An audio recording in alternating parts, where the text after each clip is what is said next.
কে দোষী আর কে দোষী নয় এই বিচারটা মহামান্য আদালতই করবেন। আমি আপনাদের এই দুজনকেই অ্যারেস্ট করতে বাধ্য হচ্ছি। এই থানা কিন্তু আমার আমার আমার এখানে কোনো রকম নেতাগিরি চলবে না। এখানে একটা সই করে দিন।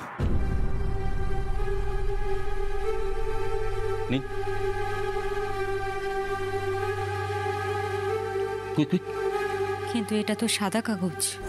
করুন করুন, সই করুন। আমি সাদা কাগজে সাইন করব না অফিসার। করবেন না? আপনার হ্যাঁ না কিছু যায় আসে না আমার। যা বলছি করুন, না হলে জবানবন্দি যখন আমার, আমি সেটা লিখেই তারপরে সাইন করব। আপনার খাটনি কমিয়ে দিচ্ছি। পছন্দ হচ্ছে না আপনার? আমি কি করব না করব সেটা অযথা বলে আপনি আপনার সময় নষ্ট করবেন না। দম ফুরোয়নি দেখছি এখনো। আপনি যেখানে এসে দাঁড়িয়ে আছেন এটা কিন্তু আপনার অফিসের কেবিন নয়, এটা আমার জায়গা। আমি যা বলছি তাই আপনাকে করতে হবে, না হলে কিন্তু আপনাকে দিয়ে। আপনার জায়গাটা আপনি যদি মনে রাখেন তাহলে সেটা আপনার পক্ষে বেশি ভালো হবে অফিসার। আপনি ভুলে যাচ্ছেন যে এই জায়গাটা আপনার নয়, জনসাধারণের জায়গা, আর আপনি একজন পাবলিক সার্ভেন্ট মাত্র। আপনি আমাদের কথার মাঝখানে এসে আপনি কি আপনার কাজ আদৌ করছেন? আপনাকে তার উত্তর দেবো না আমি। আপনি আপনার সাহস হয় কি করে আমার সাথে এভাবে কথা বলার? আমি স্বাতী লেখা, দুর্গা চক্রবর্তী লয়ার। আর হ্যাঁ, একজন বিচারাধীন বন্দীকে এভাবে ভয় দেখালে আপনার জায়গাটা আপনার হাত থেকে সরে যেতে পারে, এটা মাথায় রাখবেন। আপনি কি আমাকে থ্রেট করছেন? আপনি একটা ভুল করছেন, আমি আপনাকে সাবধান করছি মাত্র। এনিওয়ে, আমি একটু দুর্গা চক্রবর্তীর সঙ্গে কথা বলবো এখন। আপনার কি মনে হয় অফিসার, আমি এত দূর আপনাকে সাবধান করতে এসেছি? এখন আর কথা বলা যাবে না, অনেক রাত হয়ে গেছে। কাল আসুন। কি হলো? কি চোখ চাওয়াচুই করছেন? বললাম কাজ হবে না, আইন নেই। আপনি কাল আসুন ম্যাম। আইনত উনি আমাকে আটকাতে পারেন না, জোর দেখাচ্ছেন। ঠিক আছে, তুমি যখন চাইছো তখন কাল সকালেই আসবো আমি।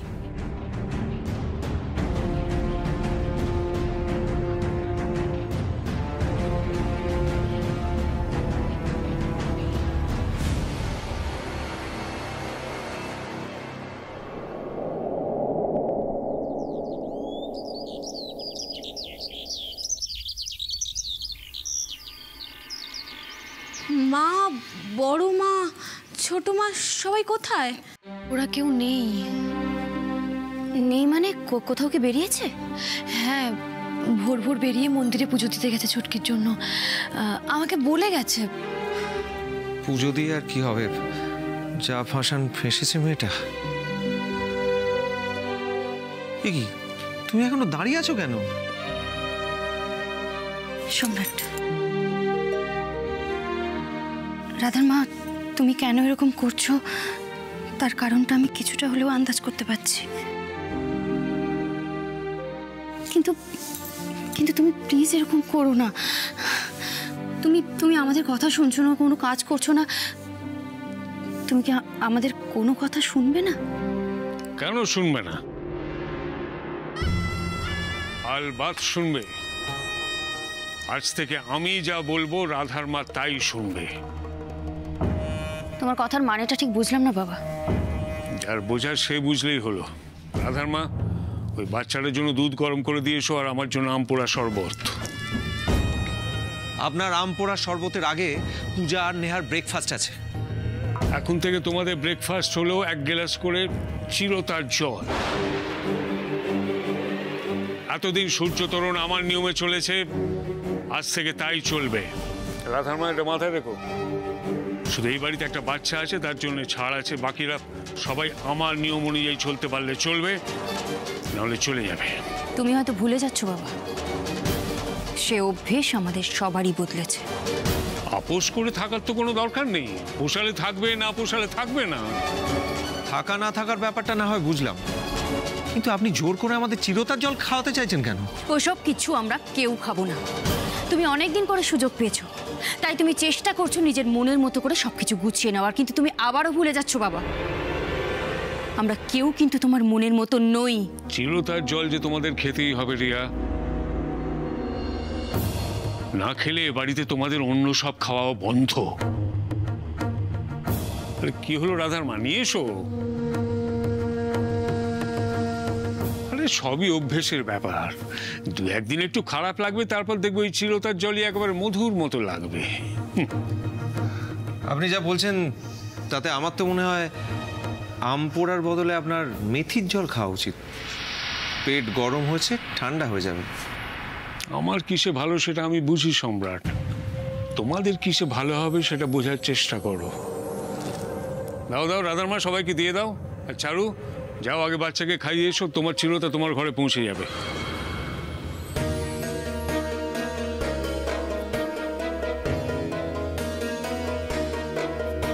ও হ্যাঁ, আরেকটা কথা,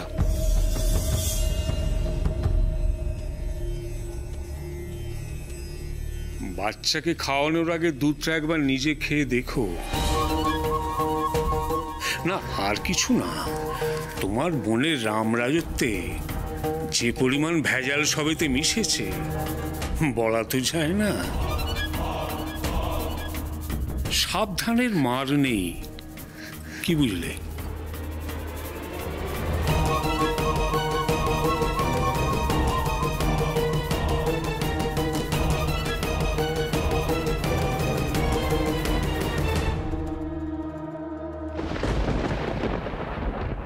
কিছু খেয়েছো তুমি? দুর্গা, এভাবে তো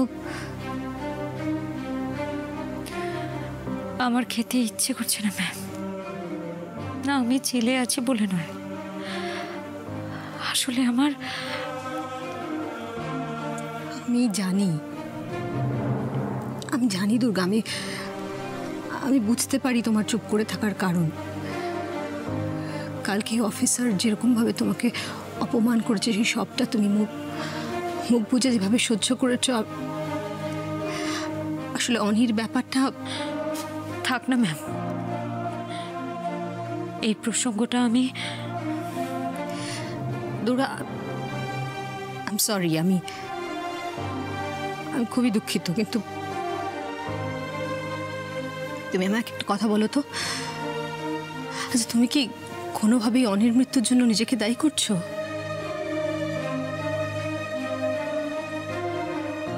দুর্গা, আমি বিশ্বাস করি না ম্যাম, অনি আর নেই। আমার মন বলছে অনি বেঁচে আছে, আর ঠিকও আমার কাছে ফিরে আসবে। ভগবান আমার বাবাকে কেড়ে নিয়ে আমার কাছে ফিরিয়ে দেননি, অনেকে উনি কেড়ে নিতে পারেন না। উনি এতটা নিষ্ঠুর হতে পারেন না। আমার অনি ঠিক আমার কাছে ফিরে আসবে, কিন্তু আমার কষ্ট হচ্ছে আমার জন্য, শুধুমাত্র আমার জন্য এতগুলো নিরীহ মানুষের মৃত্যু হলো। দুর্গা, ব্যাপারটা খুব দুঃখের, খুব নির্মম একটা ঘটনা ঘটেছে, কিন্তু তার জন্য সমস্ত দায় তুমি কেন নিলে দুর্গা? কেন পদত্যাগ করলে? এছাড়া আমার কাছে আর কোনো উপায় ছিল না ম্যাম। ভুল করেছো। যারা এই পুরো ঘটনাটা ঘটিয়েছে দুর্গা, তারা চেয়েছিল তুমি আবেগের বশে এরকমই কোনো একটা সিদ্ধান্ত নাও।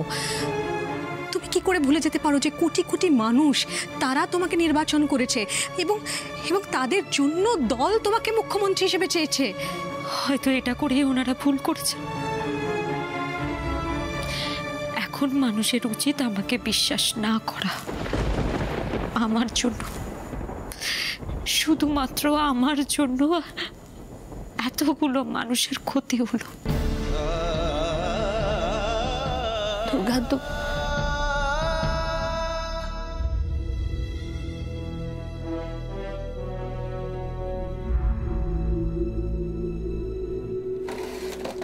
আরে স্যার, আপনি চলে এলেন কেন? আমাকে তো খবর দিতে পারতেন, আমি চলে যেতাম। বসুন স্যার, বসুন। শুধু এই জল কাদার মধ্যে স্যার আপনি। কেন, তোমার থানায় আমার পায়ের ধুলো মানে পায়ের কাদা পড়লো, তুমি খুশি হলে না? না, না, না, খুশি হয়েছি, খুব খুশি হয়েছি স্যার। চা কফি কি খাবেন বলুন? এই না এই, না, কে আছো? সব কিছু লাগবে না, তুমি শুধু বলো আমার বৌমার যত্ন আত্মি ঠিক মতো হচ্ছে তো? স্যার, যেখানে আপনার বৌমা সেখানে যত্ন আত্মীয়ের কোনো খামতি হতে পারে? ফোন পেয়েছি, কাল রাত থেকে শুরু করে দিয়েছি। কাল রাত থেকেই শুরু করে দিয়েছো, কিন্তু তার জন্য ওর জীবনে কাল রাত আসবে কি? কাল রাত কি বলছেন? সকাল থেকে যে খাবার দিয়েছি সেটাই তো দুর্গাদেবীর মুখে রোচেনি। মুখে রোচেনি? না, আমাকে হসপিটালে করলা সেদ্ধ খাইয়েছিল, ওই করলা সেদ্ধ দাও, ঠিক মুখে রুচবে। স্যার শুধু করলা সেদ্ধ কেন, আমি ওকে কোনো খাবারই পাঠাবো না। না না, সেটা করো না। বিচারাধীন বন্দীকে খাবার না দিলে তুমি আবার কেস খেয়ে যাবে। তুমি খাবার দেবে, তুমি যেটা দেবে সেটা ওকে খেতে হবে। কিন্তু স্যার সে খাবার তো পচে। বলছি তো, ওই খাবারই ওকে খেতে হবে। আপনি গুরুদেব লোক স্যার। আমার কথা বাদ দাও, একটা কথা মাথায় রেখো, যতদিন দুর্গা এখানে আছে ওর লাইফ হেল করে দিতে হবে। এই কয়েকখানা কার কাছে কবে স্বর্গ হয়েছে স্যার, আপনি কিছু চিন্তা করবেন না। ওই জ্যান্ত দুর্গার নরকে দেখিয়ে ছাড়বো আমি।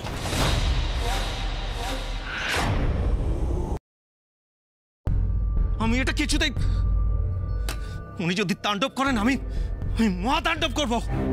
আমি ও সিন ক্রিয়েট করতে পারি। করে লাভ কি সম্রাটদা? আসলে আমরা খুব অসহায় গো।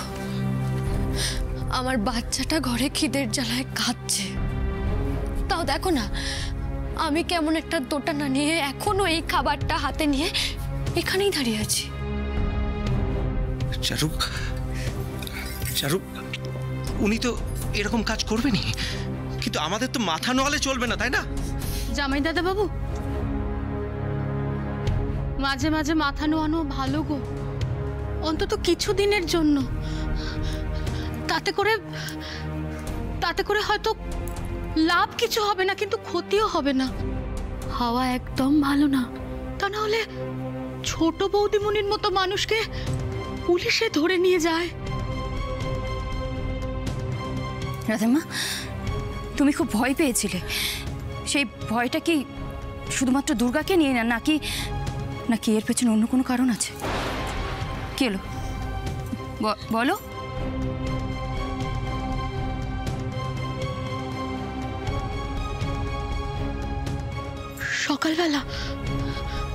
সকালবেলা বড়বাবু আমাকে হঠাৎ করে রাধার কথা জিজ্ঞেস করলেন।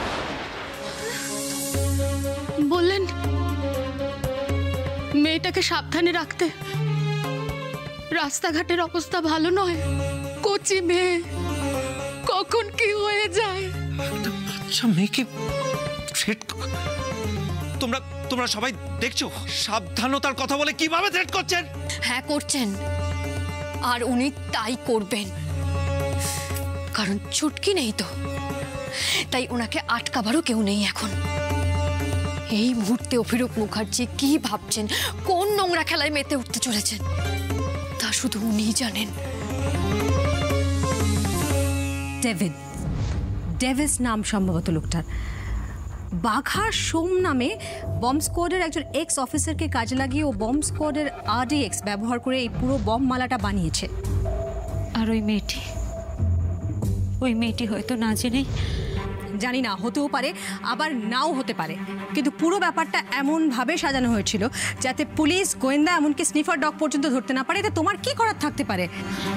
চুক্তি অনেক আছে ম্যাম, কিন্তু এর দায়িত্ব কাউকে না কাউকে নিতেই হবে। তুমি কেন নেবে? পুরো ব্যাপারটা ঘটানো হয়েছিল তোমাকে শেষ করবার জন্য। এখন তুমি বেঁচে আছো কিন্তু ঠুটো হয়ে আছো, তোমার কোনো সিদ্ধান্ত নেবার ক্ষমতাই নেই। মানুষের সুরক্ষার দায় প্রশাসনের, আর প্রশাসন সেই কাজে ব্যর্থ। মুখ্যমন্ত্রী হিসেবে আমি তো, করা উচিত ছিল আমাদের এক্স মুখ্যমন্ত্রী ঠিক তাই করেছেন। আপনি কি জানেন স্বাতীলেখা দেবী, দুর্গার পদত্যাগ নিয়ে কত লোক চোখের জল ফেলছে? তারা বলছে দুর্গা পদত্যাগ করলে কি এতজন মানুষ প্রাণ ফিরে পাবে? সেখানে বোধহয় আপনার ছেলেও ছিল। ছিল, আমার ছেলে ছিল বলেই তো সাধারণ মানুষের কষ্টটা আমি বুঝতে পারছি। যাই হোক দুর্গা, তুমি ঠিক আছো তো? লকআপে কেউ ভালো থাকে? আপনি ভালো ছিলেন? আমি তখন মুখ্যমন্ত্রী ছিলাম না। যাই হোক দুর্গা, তোমার কোনো অসুবিধা হলে তুমি এই থানার ওসিকে জানিও। এই থানার ওসি চট্টরাজ আমার অনেক দিনের পরিচিত, আমি ওকে বলে রেখেছি তোমার আদর যত্নের যেন কোনো ত্রুটি না হয়। আপনার আর কিছু বলার আছে অভিরূপ বাবু? কথা হচ্ছে আমার আর দুর্গার মধ্যে, মাঝখানে আপনি কথা বলছেন কেন? কারণ আমি ওর অ্যাডভোকেট, আমার ওর সঙ্গে কিছু জরুরি কথা আছে, আপনি এখন এলে ভালো হয়। আপনি তো অনেকক্ষণ এসেছেন শুনলাম, এখনো জরুরি কথা শেষ হয়নি। না আমি আসি। আপনি এখানে দুর্গার দুরবস্থা দেখতে এসেছিলেন তাই না অভিরূপ বাবু? না ঠিক তা নয়, আবার অনেকটা তাই বটে। কারণ কিছুদিন আগেই তো আমি এই রকম একটা জায়গায় ছিলাম, তাই জ্বালাটা আমি জানি। তবে তুমি টেনশন করো না দুর্গা, এক্স মুখ্যমন্ত্রীর আমার মতন কষ্ট হবে না। আর হ্যাঁ, এই লকআপের দেওয়ালগুলো থেকে একটু সাবধানে থেকো, মানে ছোট জায়গা তো, তারপর আলো কম, ওই দেওয়ালে মাথা টাথা ঠুকে গেলে আবার রক্তারক্তি হবে। আমি আর রক্ত নিতে পারছি না।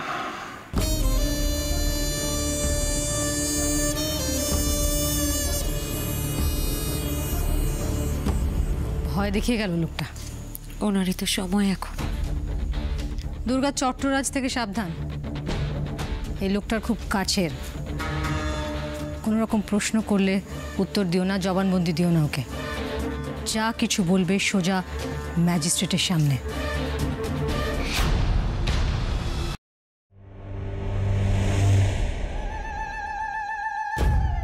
বুড়ো ভামটা মাল ছড়িয়ে এখানে এসে বসে আছে, ইচ্ছে করছে গলা টিপে মেরে ফেলি, কিন্তু না, এখন এসব চিন্তাও করা যাবে না। হাওয়া ঘুরে গেছে আমার দিকে, মাথা ঠান্ডা রাখলেই কার্যসিদ্ধি হবে। ব্রজ,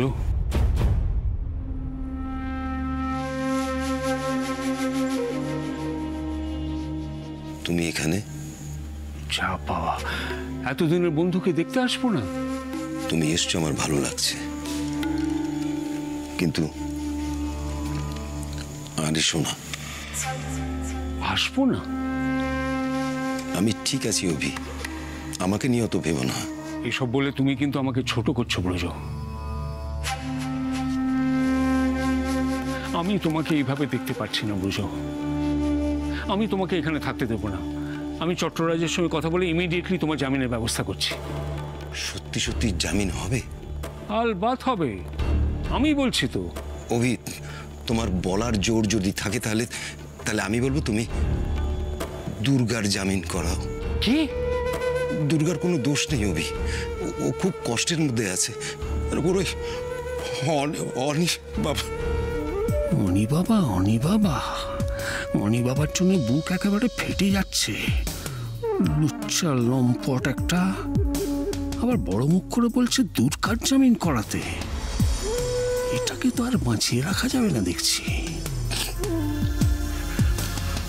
অভি, কখনো তো আমি তোমার কাছে কিছু চাইনি। আর চাইলে তো চাইলে দুর্গার জামিন চাইলে, যেটা আমি কোনোদিনই করবো না, তুমি খুব ভালো করেই জানো। তুমি তোমার জামিন নিয়ে ভাবো, পরে আবার আসবো।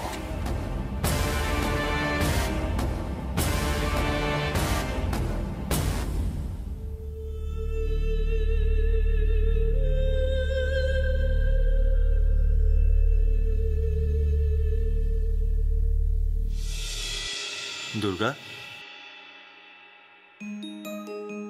হনি, তুমি? কি ব্যাপারটা কি? কিছুক্ষণ সঙ্গে না থাকলে যদি নাওয়া খাওয়া মাথায় ওঠে তাহলে তো খুব মুশকিল। সকাল থেকে যে এক গ্লাস জল অবধি তুমি খাওনি, মাথায় আছে সেটা? নাও ধরো। আরে ধরো, কি হলো? নিজে খাবে নাকি খাইয়ে দিতে হবে? দুর্গা, আমি যদি জানতাম এরম অবস্থা হবে তাহলে আমি ব্রেকফাস্টটাও নিয়ে আসতাম, বুঝেছো? অনেক অনেক অনেক ওরা ওরা বলছিল যে তুমি কি বলছিলটা কি? আমি নেই, তুমি আর কোনোদিনও ফিরবে না। সে তো বুঝলাম, কিন্তু তোমার মন, তোমার তোমার মন কি বলছিল দুর্গা? আমার মন বলছিল তুমি আমার কাছে ঠিক ফিরে আসবে। আমি তাই সবাইকে চিৎকার করে বলেছি যে তুমি আমার কাছে ফিরে আসবে। তুমি তুমি তুমি সবার কথা মিথ্যে করে আমার কাছে ফিরে এসেছো, অনেক ফিরে এসেছো তুমি।